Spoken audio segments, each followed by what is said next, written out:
And welcome to the Tile Happy Hour. It is Tuesday evening, and Tuesday evening is the time when we talk about tile.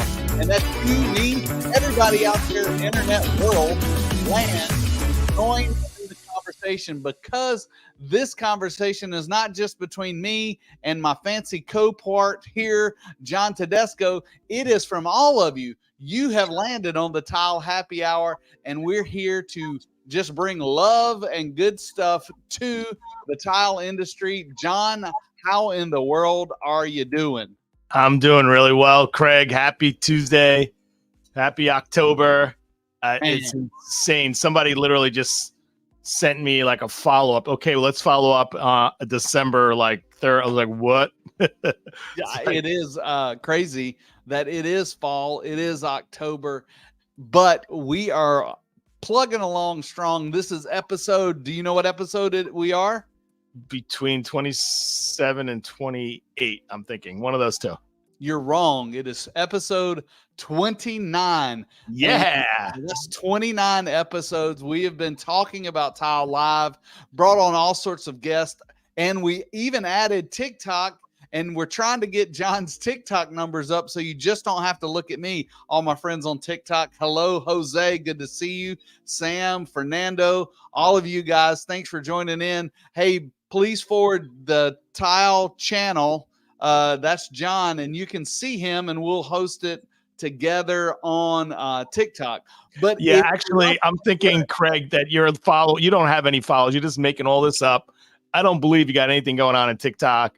And I want my followers to show up. All my followers show up for John Tedesco, the Tile channel on TikTok, so that we can be together live.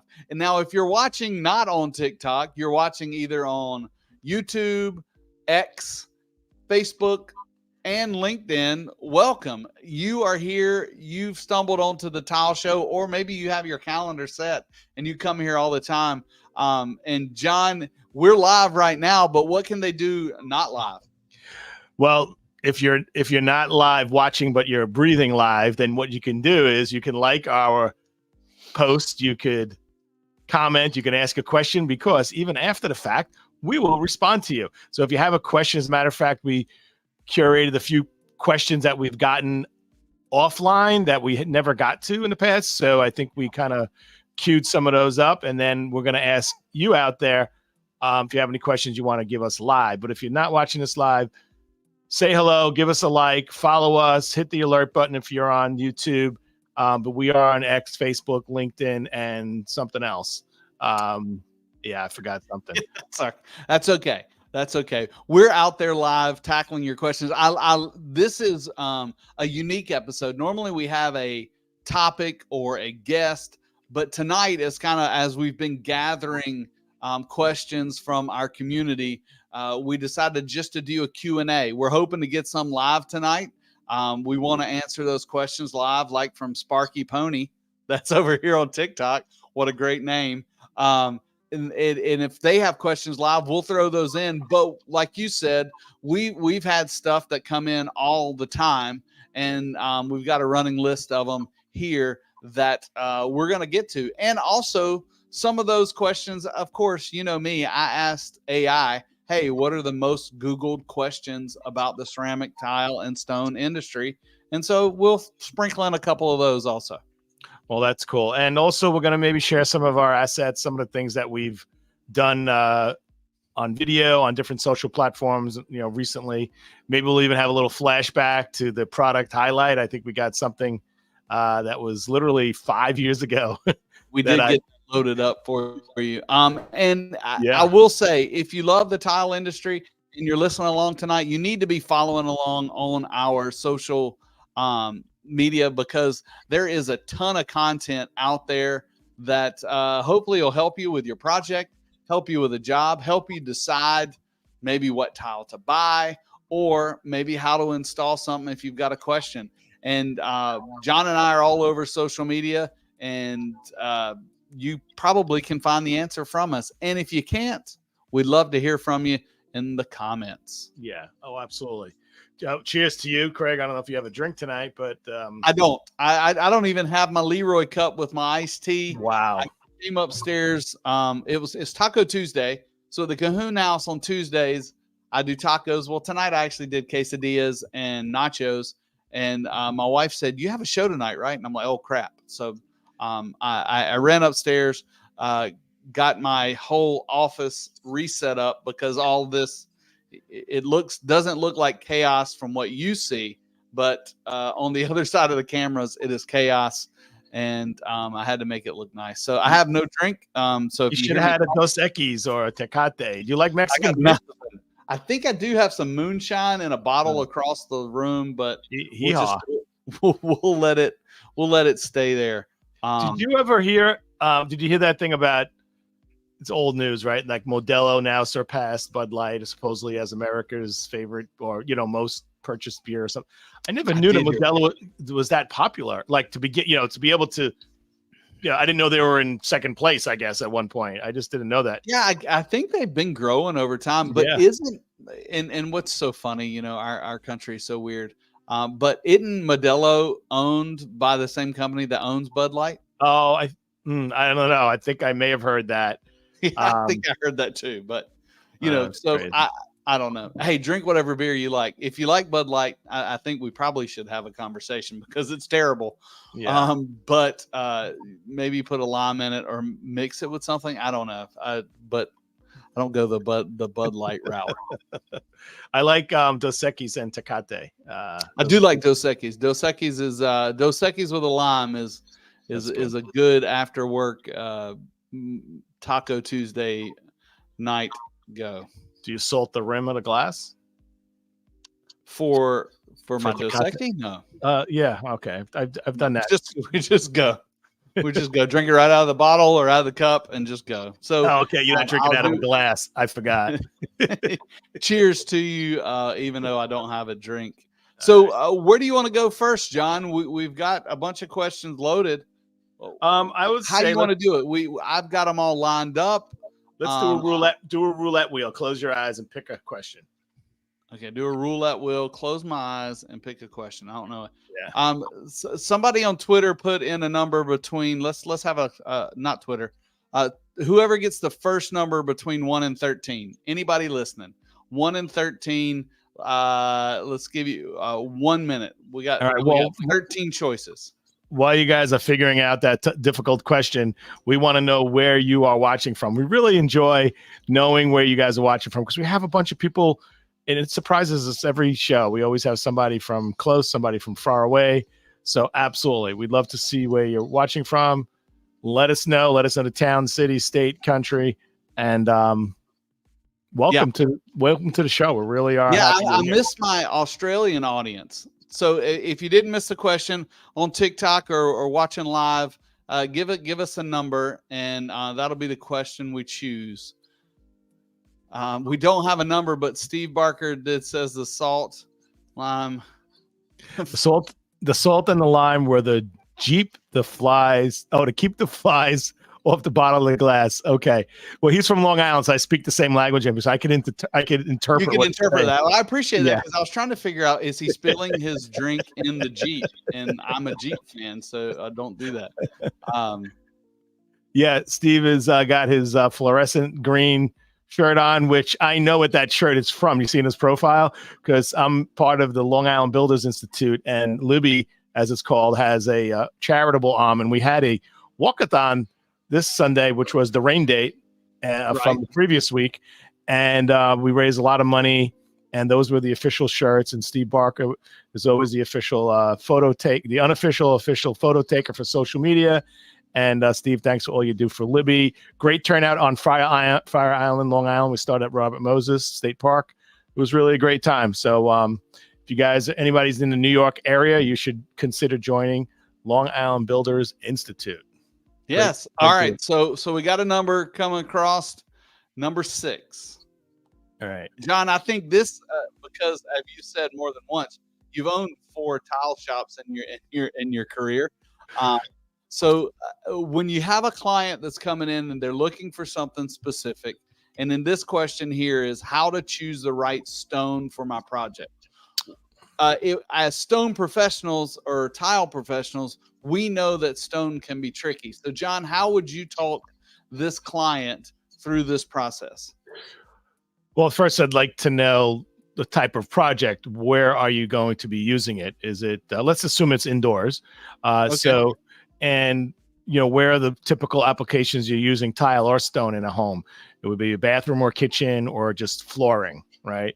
So, let's talk about, since this person wasn't specific, I don't believe. No, this is what it was, very unspecific, and this is what we have. So let's talk about it in a bathroom, because that's the area that has the most demand on the product, right? Flooring is one thing, kitchen also, but let's say a bathroom. So a right stone. So when you say stone, you're talking about a natural material. In our world, we have a handful of natural materials that we offer in the tile business. There are other stones out there that don't fall into like the tile world, but marble, granite, onyx, slate, right? Those are pretty much marble. It is also travertine. Some people classify travertine as a marble. They're closely related. So all stone has some maintenance involved. So if you are fine with some maintenance, and maintenance could be minor, it could be major. It depends on the use. So the first thing is, slate is probably the least practical out of all I mentioned, because it's a sedimentary stone. It's very soft, relatively speaking. And so if you're going to be using it in a shower, I'm worried about, calcium buildup or hard water buildup or things getting into the slate. So slate, I'd really walk carefully. In a bathroom, I'm thinking, if you're doing the cabin up in Vermont and you want the slate look, then go for it. You just need to seal it. You need to use a really good sealer. Now, and while I'll ask you a couple questions to lead you on this, and everybody watching out there, TikTok world, everybody else, give us a number for the next question. And this is any number between 1 and 13. But John, so we're going to seal the stone. The only wrong answer is giving us 6 again. Then you lose. Yeah, don't give us 6 again, but that's okay. Just respond. Please. The question I get a lot is, can I use this stone in my shower? And John, if you have a client coming into your showroom and says, "Hey, John, I really love this. Let's say this onyx, and I want to put it on the walls and floors of my shower." What's your go-to? The big answer is always yes. You can, for the most part, always put a natural stone in a shower. It's just 2 things. What are there any specific installation requirements that are different than, from one stone to the other? Are there any specific sealing?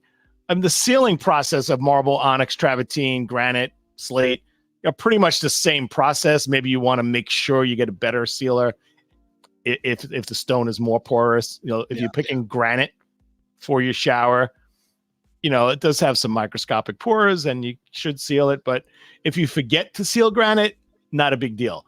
If you forget to seal like an onyx or a slate or a marble or travertine, it could be a big deal. It also depends, Craig, where you live, because the water that's coming out of your shower head, right? What could be in that? What can be in that water? I mean, iron, calcium, all that stuff. I've seen stain material. And thanks, Jose, for he chimed in. I love Jose's comments a lot. Thanks. He says you can, just like you said, but it's higher maintenance. It's where a porcelain tile, you put it in your shower or your steam room, it's kind of set it and forget it. But when it comes down to stone, that is a harsh environment. I mean, I've seen the stuff my wife puts on her hair, and my shower is a nightmare afterwards. It's purple and green, and there's stuff everywhere, and it will stain. And so with stone in areas like that, it really comes to a maintenance thing. But let's shoot that. Let's cut to the chase. Most people want marble in a bathroom, right? Correct. It's not the most practical compared to granite, but granite is not really in style for bathrooms, mainly because the colors are typically dark and people like, lighter colors typically. And the characteristics of granite are usually very granular and somewhat a little, commercial looking or boring looking. So granite is the answer. Like, you want to do stone, do granite because it's the most practical. But why are you doing your bathroom over it? Except that you need a bathroom, you want it to look beautiful. So right. I have found that granite has fallen way out of favor for use. So let's talk about marble. So marble is great. Then within the marble, there's different types of marble. Different grades. Absolutely. That's where you really need a professional to really help you with it. But if you're committed to putting real stone as opposed to a porcelain that looks like marble, which of course is a great choice, but some people just there's two reasons you're going to use marble. You just like marble. Mm-hmm. And then there's also the snob factor. If you're doing a $4 million house in the Hamptons, which are my clients, or a $1 million house, well, $1 million house is now like, regular suburban studio apartment. Yeah. But, if you're doing a really high-end home, I have a builder in the Hamptons that does porcelain that looks like marble, and it's great. And he gets away with it in the sense that it's fine. But if you're really doing a super high-end, multi-million dollar home, they want to say it's marble. They want the marble. Yeah, they want the marble. So just pick a marble, ask your stone professional if it's one of those marble materials that are like unusually porous, right? Yeah. They're all pretty much in the same realm, but there's definitely some on the lower end, some on the higher end, and they may not know the exact porosity of the material from a technical standpoint, from a testing standpoint, but they'll know. I mean, how do you know? You pick up a piece of marble A and marble B and drop some water on it. Drop some water on it and you see. And number two, you could feel the weight. If something's heavier, it's just a little more dense of a material. That's a really it's a big trick to how to do. Definitely the key when any stone project, interior, exterior, whatever, is maintenance. It's going to be your maintenance and taking care of it, and not just on installation day. It is continued maintenance. All right. So if we don't move on to the next question, we're not going to get through them all. The next question, number 10, can I tile a curved surface? Well, that's a technical question. I know the answer, but I'm sure I'd like you to chime in on that one. The answer is maybe. There are different types of curves. You could have a 6-inch diameter column or a 48-inch diameter column, but you got to know most all tiles are flat. And so any tile that is flat going across the curved surface, it's going to need to be, the smaller the tile gets, the tighter the diameter of the curve can be. The larger the diameter of the curve, the larger a tile you can set on a curve.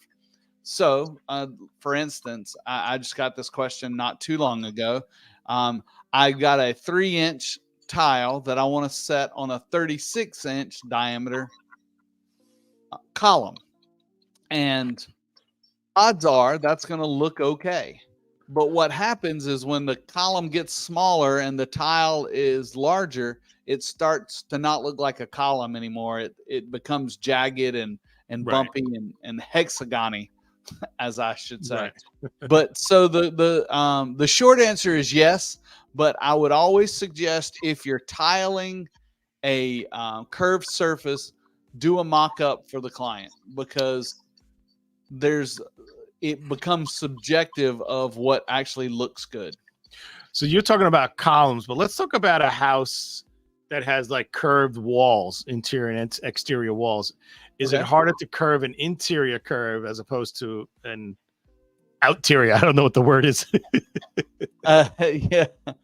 I don't know that it's any more difficult, but like was just said here on TikTok, it's a lot of cuts, especially if you're taking like you said, for instance, this same bathroom that we've got our stone in, our hypothetical bathroom, and let's say they've got a round wall in the back and they're setting, 48 by 48 panels on the wall. Well, you can't turn that 48 by 48 panel around a curve without cutting it into pickets, for lack of a better word. Right. And so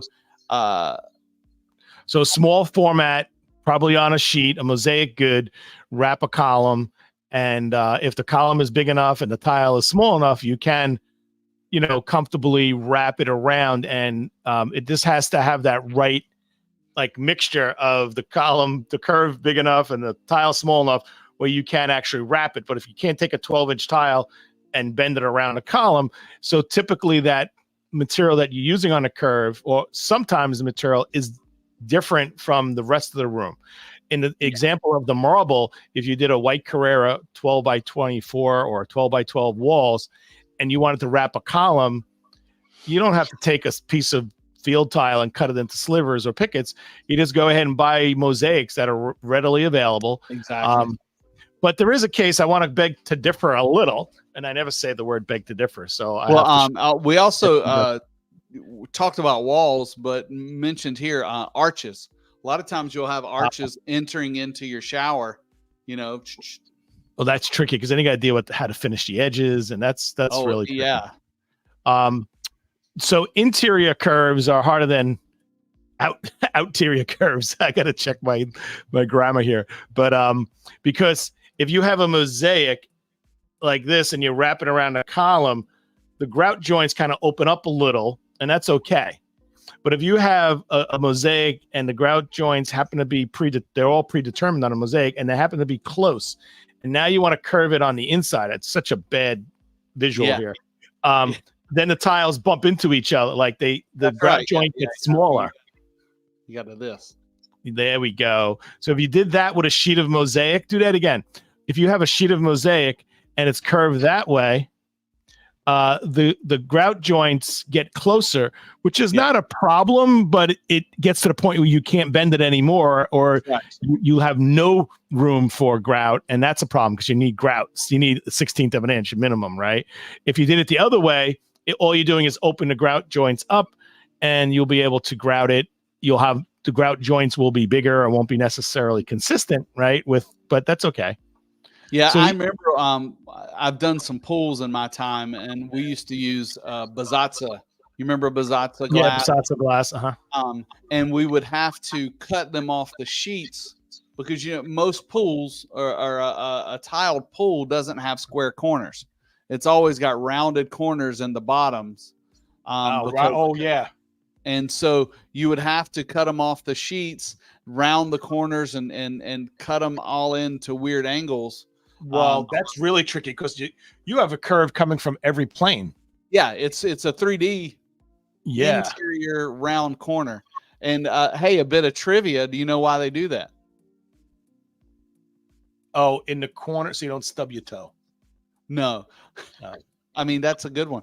But because water exerts pressure at a 90-degree angle, if you had a square corner, you would have the force of all the angles at 90 degrees in that one point. So they round the corner so that there's less pressure on the corner. I did not know that. That's pretty cool. You learn all sorts of stuff when you hang out with me, John Tedesco. All right, I haven't got enough. I forgot to ask another number. So, John, I want to let you choose a number, and then everybody else out there choose a number between 1 and 13, excluding 6 and 10. And I'm going to choose a number, but since we don't have a guest and we have an open forum tonight, you mentioned the word trivia. I'm going to ask you a trivia question. I'm going to ask you a trivia. Which fictional icon has its own zip code?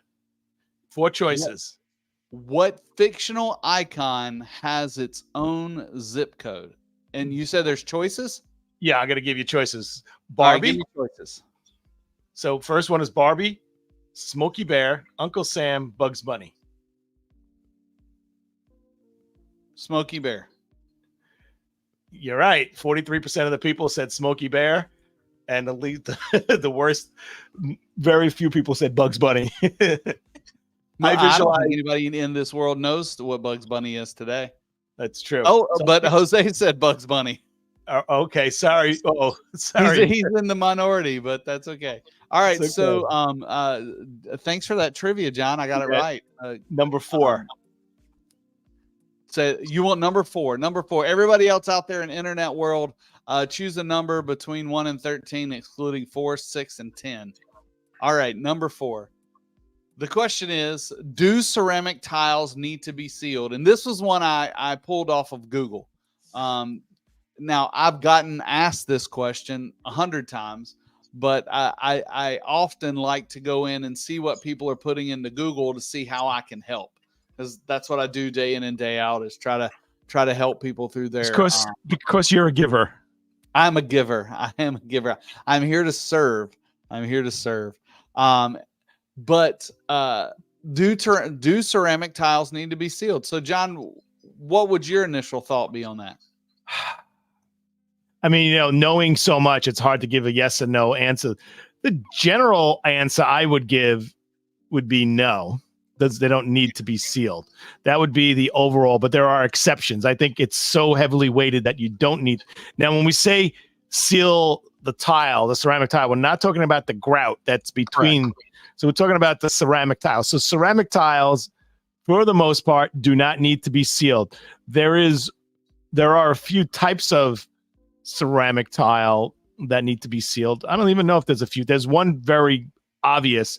If you have a crackled finish, and a crackled finish is a glaze that's deliberately, mechanically, after it's produced, forced to kind of crack and give these like spiderwebby lines, and you can actually take your fingernail and maybe you can almost feel them, maybe. And what that is it's almost like a structural. Did you ever see Craig, those tables they make sometimes out of glass, but they like break the glass on purpose, and it's like sandwiched between two pieces of plastic. Yeah. So it's like there's a deliberate kind of denigration of the product, almost. Yeah, and so because the tile now has these little surface cracks, the tile's not cracked all the way through. But if you look under a microscope, would you say they're cracked on the surface, Craig? Oh yeah, absolutely they are. And well, yeah, I will say this does depend. There are some out there that are not really crackled, but have a crackled look, that are it's like under the surface. Yeah. But, well, you know what? I kind of think those may even be crackled underneath, and somehow they're able to keep the surface like not crackled. Glazed again, maybe. Yeah, it's possible. I'm not sure. So in those cases, I'm not too worried about the water getting into the tile, crackled tile, and then like getting behind the tile and getting through your shower system and going into your sheetrock and flooding out your kitchen. I'm more worried about getting two things. When you're grouting that white subway tile that's crackled and you decide you want white grout, that's fine. If you decide you want black grout on a white subway and that subway happens to be crackled, you're not going to get past the installation process without a nightmare.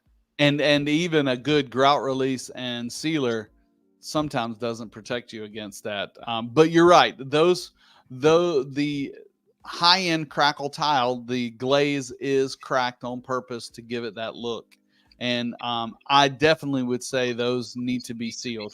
But I agree with you that for the most part, most ceramic tiles are glazed, and the glaze on the ceramic is impervious.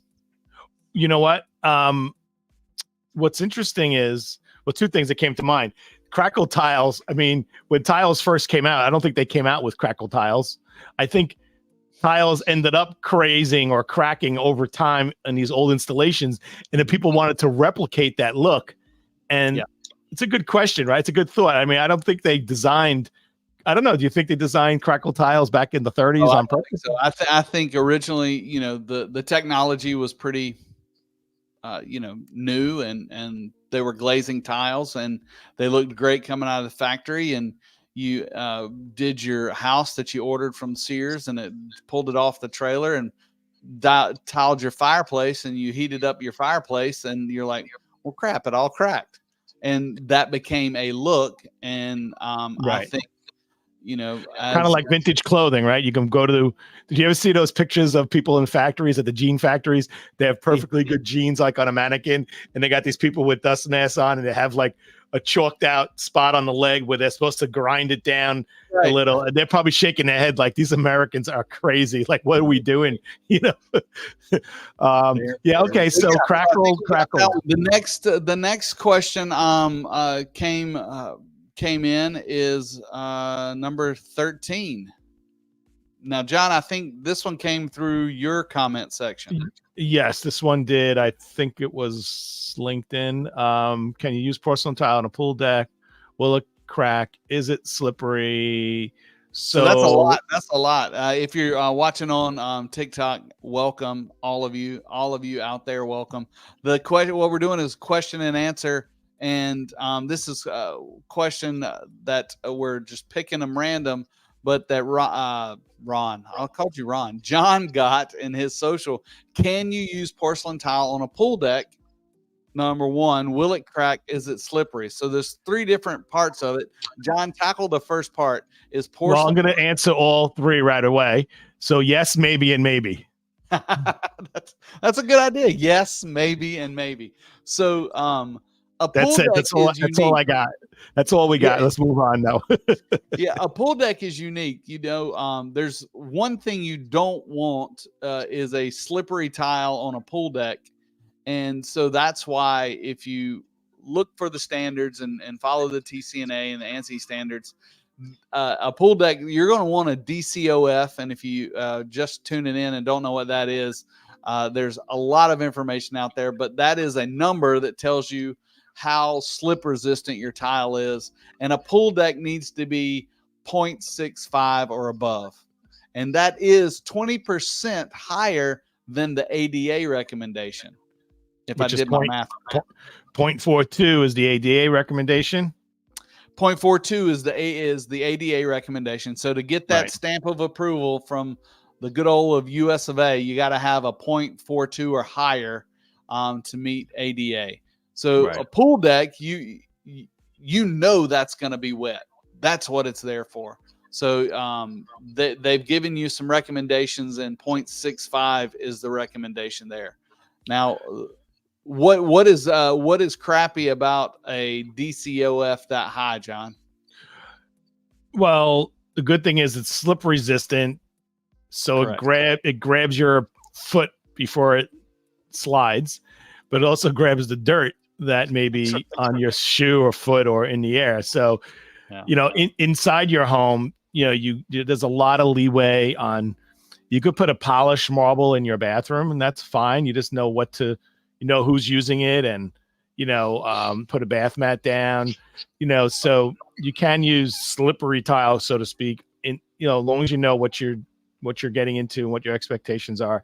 But outside pool deck, you're entertaining, but you also have the element of the environment, a light mist of water, right? A slight rain or a spilled drink, you know, or a little whatever just coming on to the surface, some organic material coming on from some grass blown over and starting to, you know, degrade and becomes a little slimy. So you really need to pick a tile. So, you know, if you have a pool, if you're fortunate enough to have a pool, if you're fortunate enough to be able to afford to put a really nice porcelain tile down, then you have to invest in some maintenance and just have it, you know, cleaned every so often, because there are big benefits of using porcelain over the brick pavers.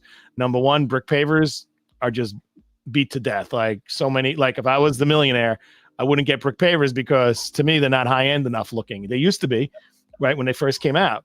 But do you ever see these commercials they have on Long Island in New York? They have Nicoloc and they have Cambridge Stone and all these different paver companies, and they have commercials like comparing them to each other, saying they have the sealer and all that stuff. And after 5 years, this fades and that fades. And I see on Facebook a lot on the community pages, people like, do you know anybody who could seal my brick or clean my brick? You don't have those issues with porcelain because it doesn't stain. It won't stain. Right. And it is highly superior to cement pavers. It's stronger. It is. It does not fade. It doesn't lose its color, and it's better in almost every way. It looks. You can get it. Obviously, you can get it to look like anything you want.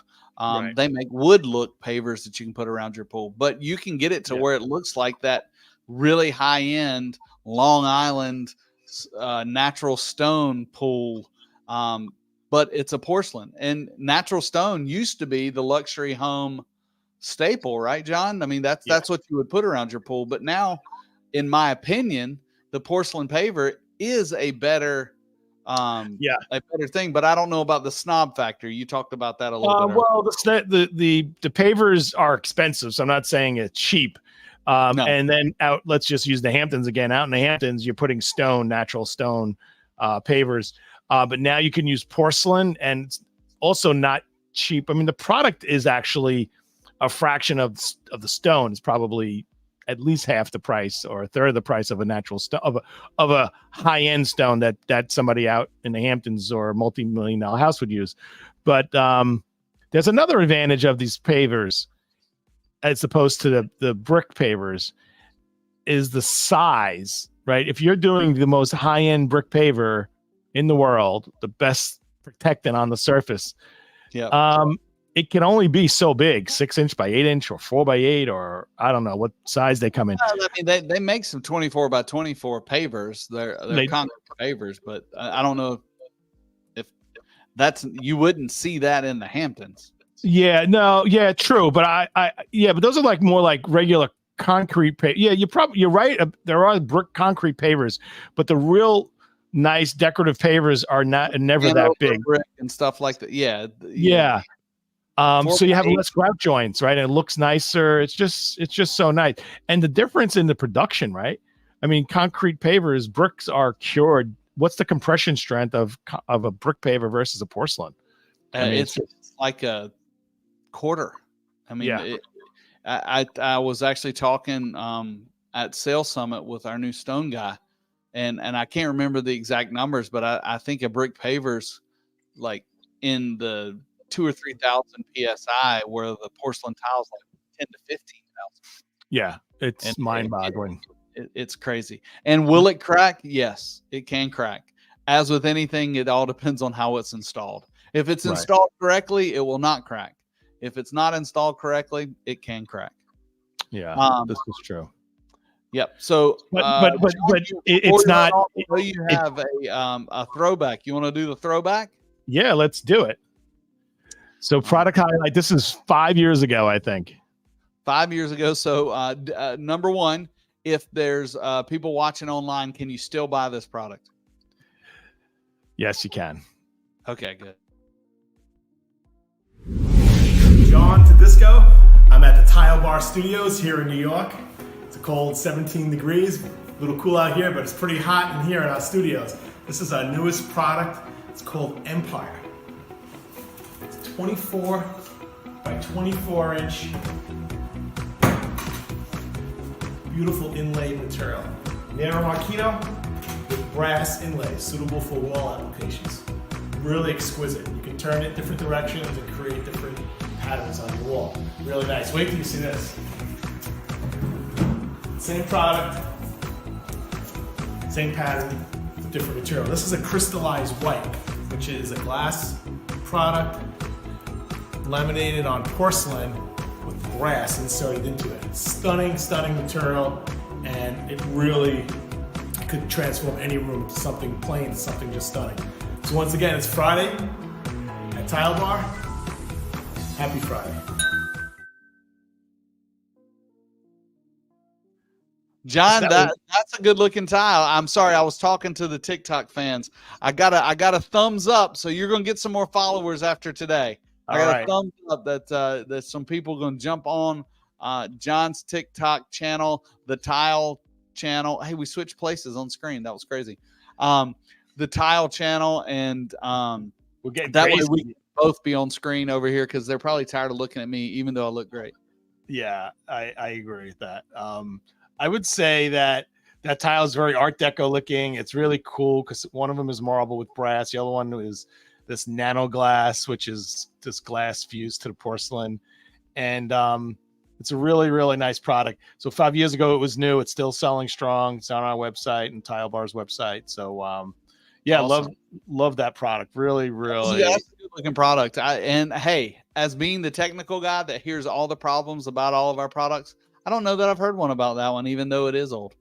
You notice at the end, I guess it was before I came up with Wish You Happy hour. It was just I still threw all right, have a good Friday, I guess. I don't know. It was a bad ending. Yeah, you were still new. Okay, so I was in beta mode.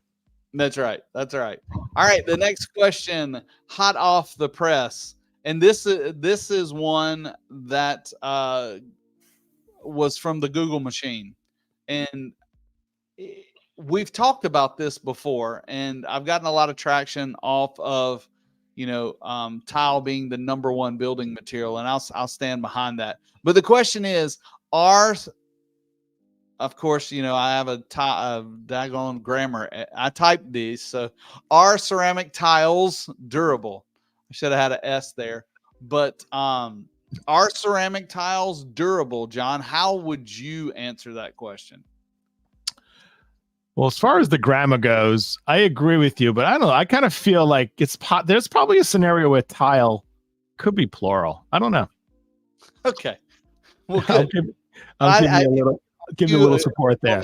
That'll be good because nobody else does. My wife keeps asking me when I'm going to get somebody to proofread what I write, and I told her that it's not in the budget. And that's in your anniversary card that you give her? Yes. Yeah. Most of the time, the anniversary card I give her is written in crayon and has a lot of pictures. And you misspelled her first name. Nice. Yeah. I don't even write her name anymore. Well, I mean, it's such a general question. So I don't think the Google machine was too fancy today, but I think we should say to people that technically porcelain tile is a type of ceramic tile, but for the marketing purposes, people call ceramic and porcelain its own category. Yeah, so if we're talking about ceramic tile in the terms that we now use it, it's not as durable as a porcelain tile, and it's because of the clay that it's made with, the temperature it's fired at, and it's not as durable as a porcelain. Okay, well, how would you say? Durable, because I want to push you a little bit on this, because truthfully, let's think of our basic 0100 white tile from Dow Tile, right? Yeah. Everybody knows 0100 white, and either a 4 1/4 or a 3x6. I mean, nothing is going to break that down. That tile, if left in its environment, even out of conditioned airspace, is going to last for 100 years. It's true. So if you're comparing tile to tile, ceramic to ceramic, ceramic to porcelain, ceramic to marble, there's a conversation about what durable means. And of course, there's a big question about, is it wall or floor? Because then there's the durability of it wearing out from foot traffic. But you could put a really basic ceramic tile in a hospital, wall in a hallway or operating room or a meat packing plant, and it could be a basic ceramic tile, and it is durable if you're comparing it to paint, wallpaper. What's that plastic? PRC, FRP, or something? FRP. But FRP, also, even compared on the floor, let's say a ceramic tile and let's say a porcelain, it's going to outperform a stone floor. Well, you said a ceramic tile, stone floor, maybe. Ceramic / porcelain. Yeah.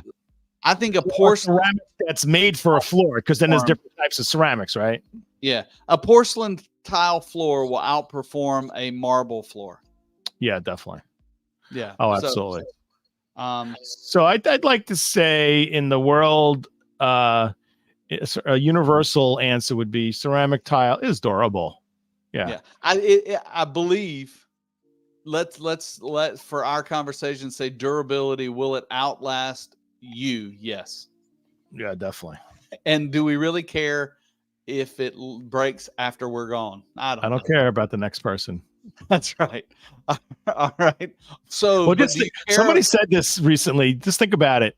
The homes that we all live in, right? Yeah. We all live a long life and all that stuff. But just think about decades down the road that somebody else is going to be living in these homes, right? Like people move on, right? And the houses still stand. And it was a really poignant thought, 100 years from now, someone's going to be living in this house again, the house that you're in. That was really interesting. I don't know where. Maybe somebody will be doing this podcast 100 years from now. Well, they'll be looking at the tile saying, damn, whoever had this house really sealed this tile well. That's right. Hey, I'm getting hearts and on the TikTok. Thanks for all those hearts. I appreciate everybody being there, joining in. Let's get to the next question because we're running out of time. I don't know if we're going to get to them all. Next question is number 12. I love this one because I've heard this one so many times. Is marble waterproof after you seal it? All my tile installer friends, is sealer waterproof? I'm just going to let it hang out there for a minute because I've been accused so many times of not sealing a project, and that is the reason that the project is leaking. That's never the case. I know that, John, and I know that you know that. But does everybody out there in America know that? I don't believe so. That's because why this question is out there. Well, and let me just say it loud and proud. Sealer is not waterproofing. I don't care how much you seal your tile, whether it's porcelain, whether it's stone, marble, whatever. You can use the best sealer on the market. It is not your waterproofing membrane. That is a total different system that should have been done way before the sealer. Well, it's basically what's behind the tile. So, when people do a shower, when the tile guy or a plumber preps the shower floor, before you put the tile on it, they're supposed to plug up the drain with a towel and let the water run and let it build up. And it's supposed to hold the water in the shower without tile or without grout and without sealer. Am I correct in that? Well, other than the towel, they make balls for it. That's old school New York. I guess version. I was trying to figure out how do you waterproof a towel, but yes, they make balls. Yeah, it eventually seeps in. But the guys who do the grout, guys that do like sealing or do regrouting as like for a business, right. Every phone call they get, oh, I don't think my tile was sealed properly, and I'm getting a leak in my kitchen from upstairs, and they're like, yeah, whatever, but it's not. It's really not true. It is not. And if nothing else, I'm hoping that part is cut out, and make sure you reshare that part, because sealer is not waterproofing. So we don't have any guests. Do we have any other video assets queued up there? Anything we could show people? No other video assets today. That's all we got. I mean, unless you want to, no, nothing else. No, actually, I want to mention something. So tomorrow, Wednesday, there is a great event put on by Interior Design Society of Long Island. I'm the MC of the event, so it's going to be a lot of fun, and it's a charity event. It's at the Summerlee Room in the Fox Hollow in Woodbury, New York. So tickets are still available. It's actually, Craig, have you ever heard of the game Chopped on TV? Yeah, that's a food show, right? Yeah, so it's kind of, picture that, but in a design world. So they have, say, 50 designers. They all have storyboards. They don't know the theme, the room they have to design. They have 1 hour to design and make a storyboard using mystery ingredients that are announced that night. Why aren't we broadcasting live from there? Well, that's a good idea. That's a good idea. Too late now. Yeah, it's true. Yeah, that's actually it's great. So anyway, if anyone's interested in attending, you're in New York, shoot me a message, and I'll. There's definitely a couple of spots left to participate. Maybe definitely room to attend, and there's some celebrity judges, and it's going to be a lot of fun. So tomorrow, Wednesday night, October 4th. Wednesday night, October 4th. And it's called what again? It's called Swatched. Swatched. Not chopped. Swatched. Exactly. Okay. It's fun. It's really fun. Sounds fun. All right, John, you know the numbers we've done. You choose the next one. Number 9. Number 9. Ooh, you're going to love this one. What is the right grout joint size? All right. So there depends on a lot of things, but if you have to just give a number, if someone said, I'm not going to tell you the size of the tile, I'm not going to tell you where it's being used, and I'm not going to tell you who makes it and what my preferences are, can you give me a grout joint? And I'm going to say 1/8 of an inch. Okay. That's fair. My default, using those same parameters, I don't know what the tile is. I don't know how it's being used. My default is 3/16. Oh, okay. 3/16 on the floor, 1/8 on the wall. Okay. Jose says 1/8. And I like But Jose's a good guy. And grout joint is relative to, I'm going to say 3 different things: tile squareness, Okay. wall flatness, Okay. and competency of the installer. I'm going to add a 4th. Okay, go. Aesthetics. Like sometimes you want a big grout joint, or sometimes you want a narrow joint. True. And TCNA recommends the narrowest for a ceramic tile to be 1/16. I believe they recommend a 32nd for stone tile. I don't quote me on that, because I don't even try to mention 1/32 to anybody out there. Yeah. That's asking a lot of the material. If you know how to install tile with a 32nd of an inch grout joint, you don't need me to tell you. This is true. You've done it before. This is true. I feel like that's pretty covered. Yeah. Some companies or manufacturers do have a recommended grout size for particular tiles based on the type of tile it is and based on maybe how square it is. For example, if there was a tile that was handmade versus a tile that's machine made and then rectified, without looking at those tiles, without telling me who made them and how good of a quality they are, I could tell you that the handmade tile needs a bigger grout joint than the other rectified porcelain. And there's something that I say a lot of times is a larger grout joint set well looks a whole lot better than a really tight grout joint poorly set. You know what drives me crazy is when you go to public places, restaurants or bathrooms, and you look at these grout joints that are monster grout joints and look horrible because it's just way too big, collecting dirt, looking cruddy. And the only thing that goes through my mind is they put like the most basic tile installer on that job, and that's who did that job, because it's easier to do a bigger grout joint than a smaller grout joint, because there's less room for error when you're putting a tile close together. So when a tile's close together, if you're not doing the job properly, trying to get the 4 corners to meet, let's say, is a little trickier when it's tight, right? Absolutely. So yeah. I wonder on those specs, like you go to this commercial establishment and you see a 1/4 inch grout joint and you're like, is that really what the architect specified? I really doubt it. Yeah. I really doubt it. Gosh, I wish I have a picture of something just like that, just what you described. Nasty, right? Yeah. All right, John, last question. I'm going to choose the last question. You ready? Right. Yeah. Crap. And we had, I think we did a whole show on this, but it still is the top question asked in the ceramic tile world today.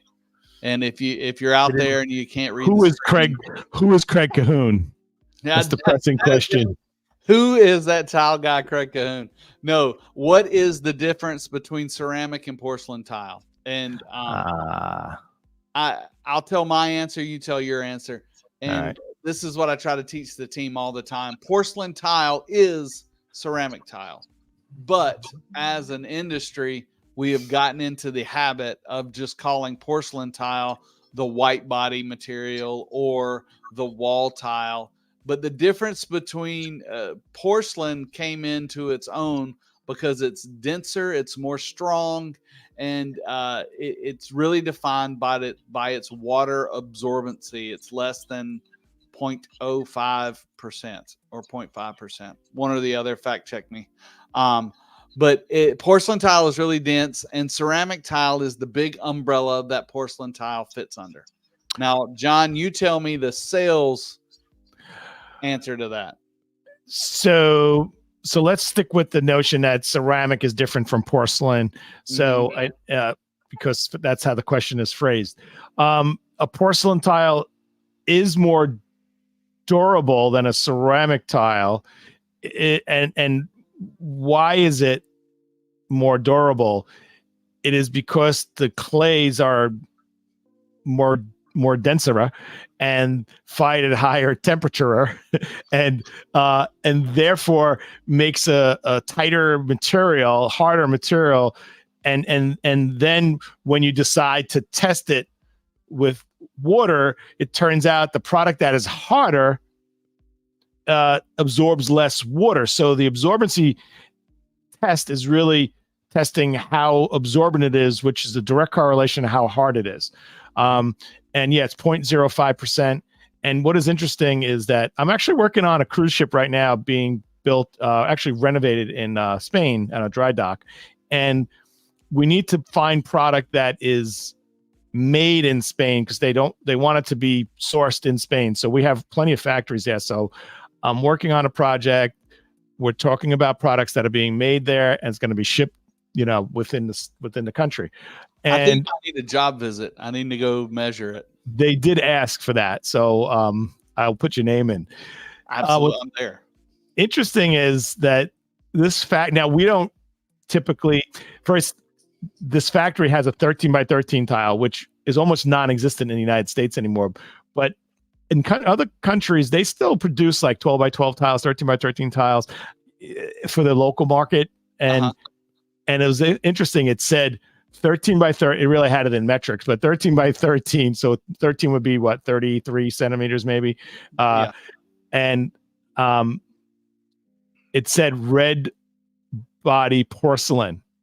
Which almost is like oxymoron to me, because usually a red body tile is not a porcelain, but here they are. They use the clay that, in my opinion, is more of not as a refined clay as the white clays, and usually result in a less absorbent body of tile. But they did classify this as a red body porcelain, so they were able to get the red clay, which is comes from different quarries, and able to call it porcelain. But usually you see a red body tile, you would never say this is porcelain, but in this case they called it porcelain. I thought it was interesting. Yeah, that started coming on the market. I started seeing that about 5 years ago, because I remember somebody was in my office showing me tiles, and they're like, here's this new tile, and I'm like, well, that's a red body tile, that we want a porcelain. Well, it is a porcelain. And why? They where that came from? Well, let me tell you my opinion on why that exists. Home centers typically sell like the bottom of the barrel material, not everything, but they're known for, if you're doing an apartment, you want the cheapest product, that's where to find, basic stuff. Of course, they can sell better product, but they definitely have some real super basic product. And they typically were selling red body ceramic tile for floors, which is like, 1975 technology. So, but when white body porcelain was popular, you could still go to a home center and get a red body tile, which is like buying an 8-track tape. I mean, yeah, got it. So now, and the red body clays are less costly to produce. That's what I figured is it's a little less expensive. Jose just mentioned, he said only in Europe you can get red porcelain. Yeah. So it must be that well, then the home centers want to get the lowest price, like the less, so, but they want to be able to stamp porcelain on the box. So that's kind of like, it's like going to a restaurant and just saying what's on that sandwich. They're just going to say meat. That's right. I'm going to tell you what kind of meat. It's just meat, and that has a certain value to it, as opposed to not meat. But that's the bottom line right there, in my opinion. But yes, and I tell you, the staple nowadays for floor tile is porcelain. I mean, 1,000%. Yeah. Now wall tile it's a toss up. It can be anything from porcelain to whatever. We even sell some plastic tile, which is crazy to me. Yeah, well, when you're talking about a wall tile, when people say, "Oh, I want porcelain for the walls because I know it's really durable," I will. Well, hold on a second. If you're talking about a floor, let's have a conversation about why you want to use A, B, C, or D. When you're talking about a wall, if you want a bright yellow, shiny tile with an undulated surface, and you are the richest person in the world, and you say, you know what, I'm going to get porcelain because that's better. Well, guess what? We can't make yellow, shiny, wavy tile in porcelain. It's just not possible. For ceramic tile, because people ask, why don't you just do everything in porcelain? Because in order to use specific clays and firing techniques to make a porcelain, you're also at the same time limiting what you can do with the glazes and the surfaces and the colors. Now, of course, there's digital technology and all the stuff that allow you to now make money. You can get whatever you want, but there's a point where it becomes unreasonable. Exactly. So, so if we have any other questions, hey, look, we changed location. I just noticed that your social media was above my head and mine was above yours, and I was like, well. That's stupid, but yeah, we didn't get through all of our questions, but it is 9 o'clock, and we'll save them for another time. We'll save them for another time. I want to thank everybody for participating on TikTok. Remember, the Tile channel, they're watching right now. Go follow them so John can be live with us, and you don't just have to look at me and listen to him. I mean, he's not that good looking, but we need to do a fundraiser. We need to do a walkathon to get followers for John's TikTok. I was very reluctant to join TikTok. I finally joined it, and so I'm here. So love to have any followers, and I'll follow you back. So this is the Tile Happy Hour. It's Tuesday. We'll see you next Tuesday. This is John Tedisco. I'd like to wish you peace, health, and happiness.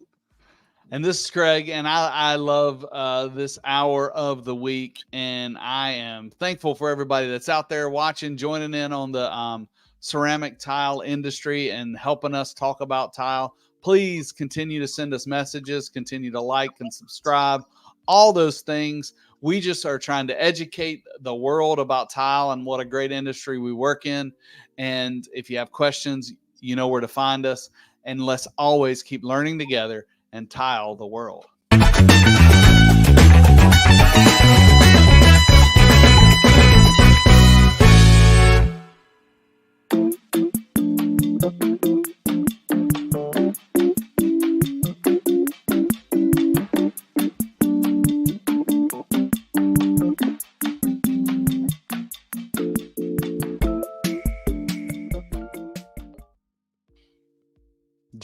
John. What's up?